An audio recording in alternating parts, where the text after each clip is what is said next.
read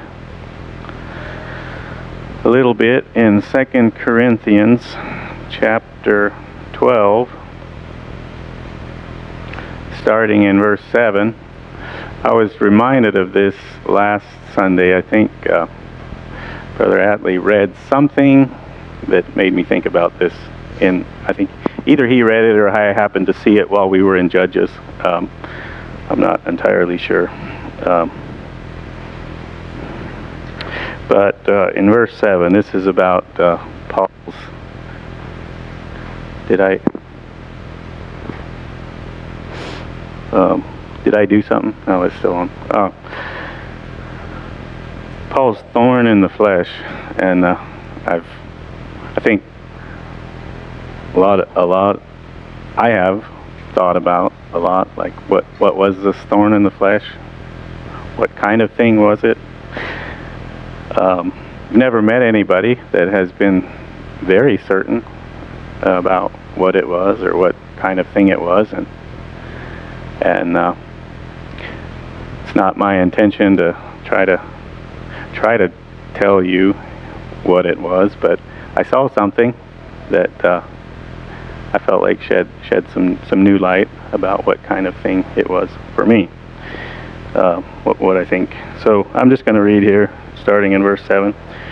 And lest I should be exalted above measure by the abundance of the revelations, a thorn in the flesh was given to me, a messenger of Satan to buffet me, lest I be exalted above measure. Concerning this thing I pleaded with the Lord 3 times that it might depart from me. And he said to me, My grace is sufficient for you, for my strength is made perfect in weakness. Therefore, most gladly I will rather boast in my infirmities, that the power of Christ may rest upon me. Therefore I take pleasures in infirmities, in reproaches, in needs, in persecutions, in distresses, for Christ's sake. For when I am weak, then I am strong.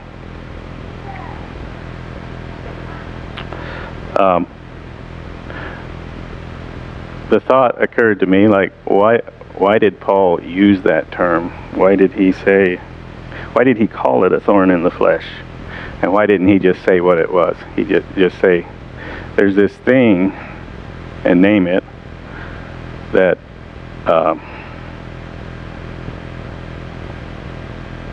that has been bugging me or bothering me, hindering me in some way. He recognized it as a messenger of Satan to antagonize, I would almost say, like him, buffet him. And Paul was very, very familiar with the scriptures. And I'm sure if there's a reference to a thorn in the flesh in the Old Testament, he would have been aware of it. And if there's a reference to that, like perhaps that would shed some light on the kind of thing that he was talking about. So I'm going to read in Numbers 33.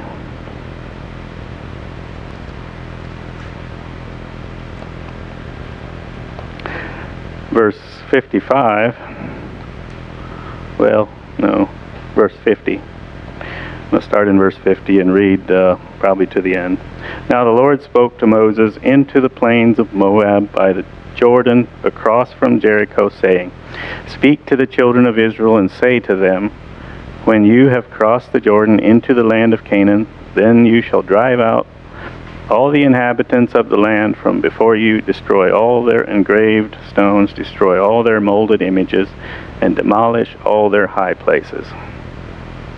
You shall dispossess the inhabitants of the land and dwell in it, for I have given you the land to possess. And you shall divide the land by lot as an inheritance among your families. To the larger you shall give a larger inheritance, and to the smaller you shall give a smaller inheritance. There everyone's inheritance shall be whatever falls to him by lot. You shall inherit according to the tribes of your fathers. But if you do not drive out the inhabitants of the land from before you, then it shall be that those whom you let remain shall be irritants in your eyes and thorns in your sides.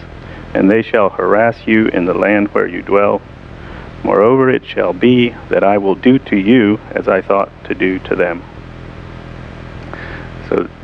So for the Israelites, the Canaanites were a thorn in their side.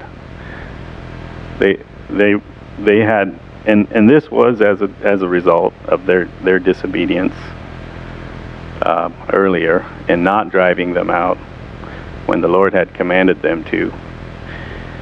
And so they were there, and they troubled them. They had to maybe not constantly, but time and again they had to fight these Canaanites because they were still there.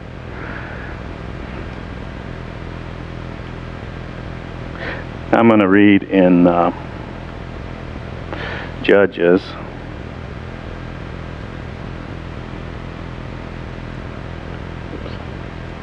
chapter 2, start in verse 1. Then the angel of the Lord came up from Gilgal to Bochim and said, I led you up from Egypt and brought you to the land of which I swore to your fathers. And I said, I will never break my covenant with you. And you shall make no covenant with the inhabitants of this land. You shall tear down their altars, but you have not obeyed my voice. Why have you done this? Therefore I also said, I will not drive them out before you, but they shall be thorns in your sides, and their gods shall be a snare to you.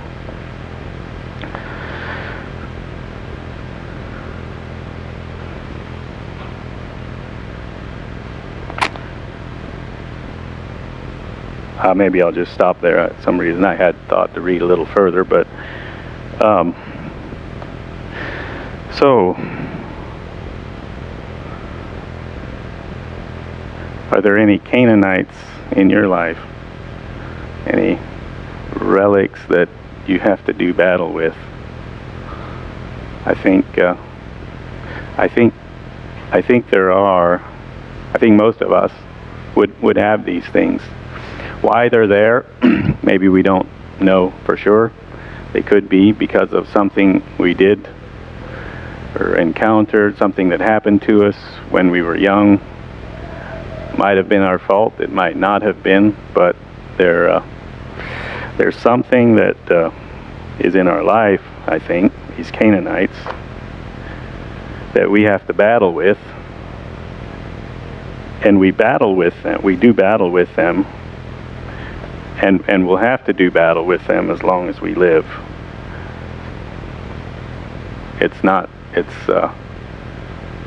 But the important thing, if there are these Canaanites in our life, is that we do battle with them, and we don't make peace with them, and we don't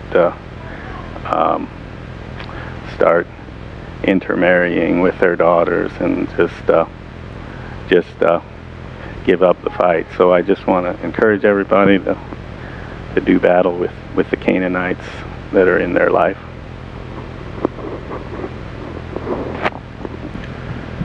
Very thought-provoking. I'd just like to point out that the work of that thing in Paul's life was to keep him humble. And it appears it did a very effective job of that. As I know the Lord, he wasn't out to make Paul miserable or anything like that. It was in his humility that he was useful. And it appears that's what it took. Yeah, I just wanted to share a couple of things. You know me, I got to go run to the Greek and see what the Greek says there in 2 Corinthians 12 in this passage. And so yeah, I guess first thing is when it says the metaphor of a thorn, right? And then immediately it says a messenger of Satan. Some translations, translators sometimes will translate the word angelos as a messenger, sometimes just transliterate it as an angel.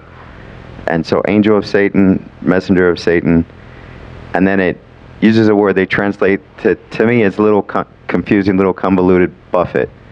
So I peeled back the layers on that. Okay, let me look some different, words. I use this word cognate, but it's basically family words, brothers, sister words that share the same root, and try to understand better what does buffet mean.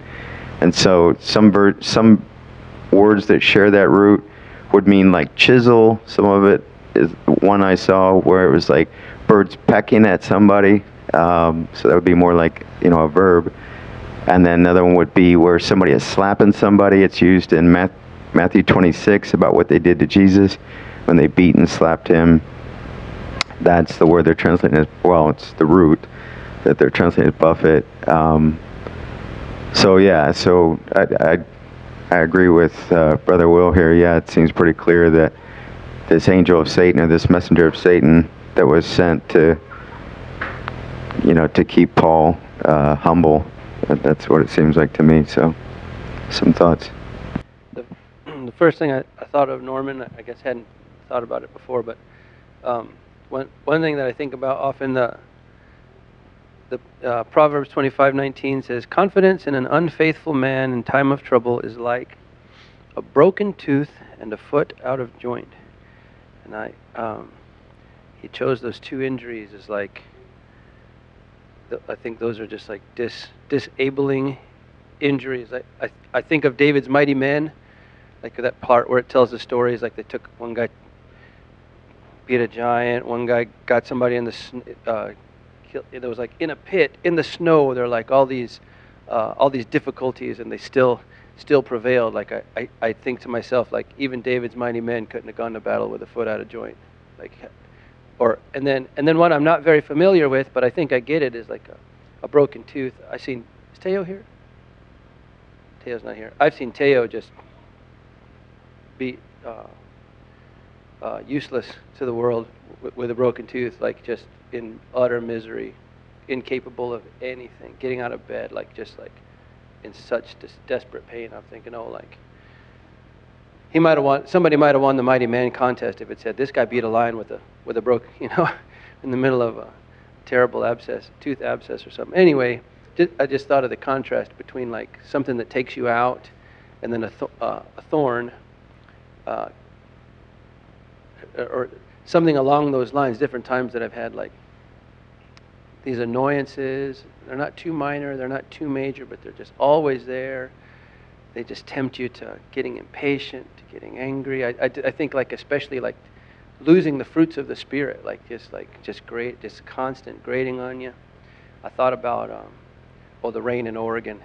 Made me think of that. Like that's how the devil works. Like either he doesn't, or God doesn't let him just take you out completely. Like he just drizzles day after day after day, and you're like, okay, it's not too bad. I can be patient. And then you're just like, everything is wet. There's mud everywhere. Like it's just like I cannot get it. Like eventually, like that's how, just slowly. Anyway, I just think of, I guess I can't think of examples of what those things could be, but I'm just thinking like in general, this is something that doesn't take you out, but just this constant. It's a special kind of test. A thorn.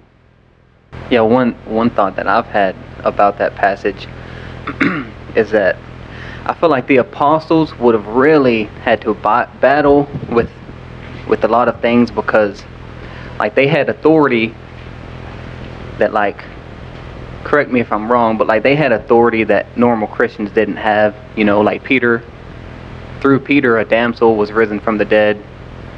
The blind were healed through them. And I've just thought how Paul, like, he got caught up to the third heaven.